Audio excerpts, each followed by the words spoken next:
David is testing an experiment with his friends Adam and Quinn while David's sister Christina films it. The video is for a scholarship to MIT University. David shows off an aircraft he made that he can control with a material placed on his fingers.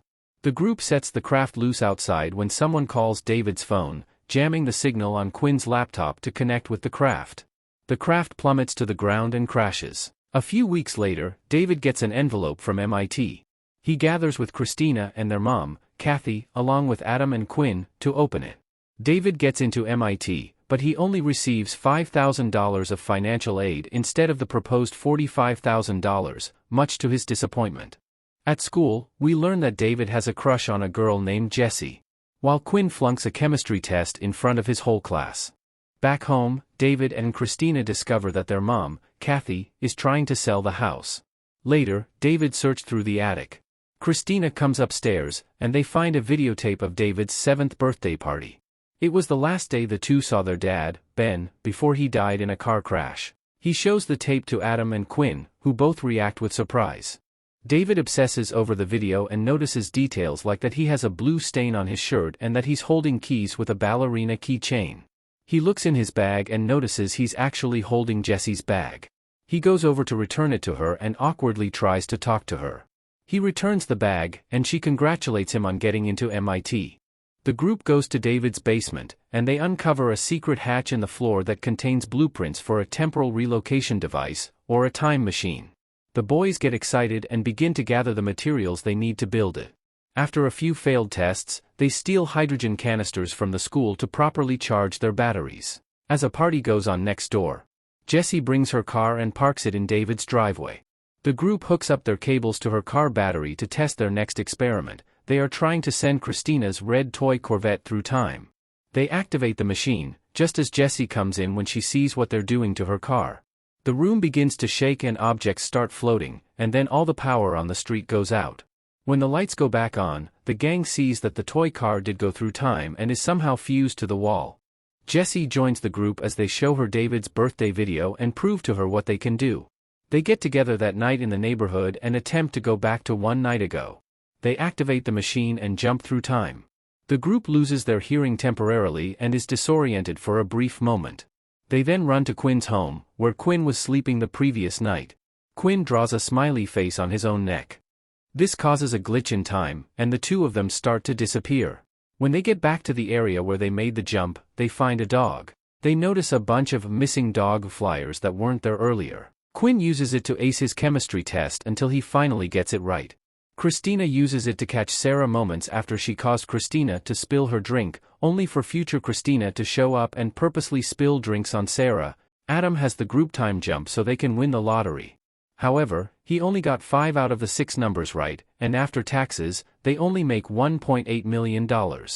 Quinn still uses the money to buy himself a cool car and to bring a line of food trucks to the school. During class, David pulls the group out of class to meet under the bleachers. They jump to 3 months ago for Lollapalooza. They watch their favorite bands play and even score VIP passes, after getting them cheaply on eBay in the present, to go backstage and hang with the band. The group is having the time of their lives. They hang out on water slides and party all day. David misses the chance to make his move, and they later jump back to the present, where only 41 seconds passed.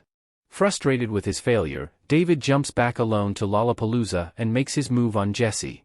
He kisses her and then returns to the present. He's in his room and tries calling Jessie, only to see her phone on his desk. She emerges from the bathroom wearing only a towel. David asks her if they had sex. She says yes. The two hook up all day, but when they get to school, David notices odd things. The school's basketball captain, Justin, has a broken leg. Sarah walks by David, crying.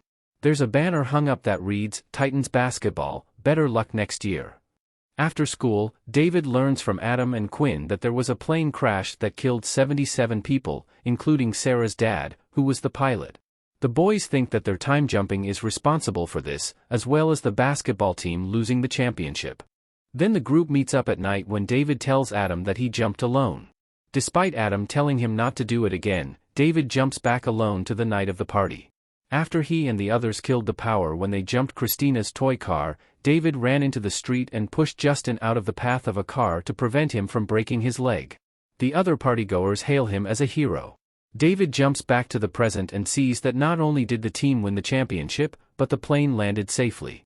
However, Adam lands in the hospital following an incident after the basketball game. David runs home and tries to figure out how to stop Adam from being hurt. He gets the machine ready when Jessie comes into the basement.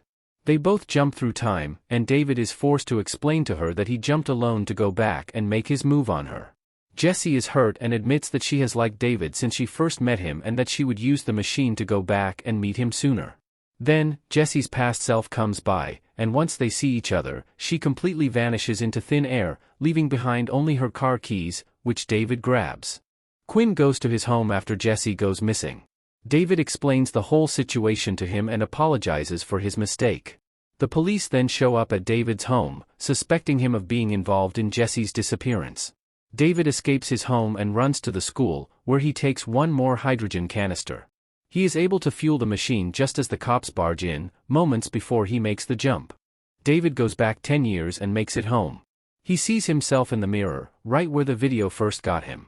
He follows his dad to the basement and they come face to face. Ben recognizes his son and realizes he got the machine to work. David tells him that there are no second chances and that they need to stop this.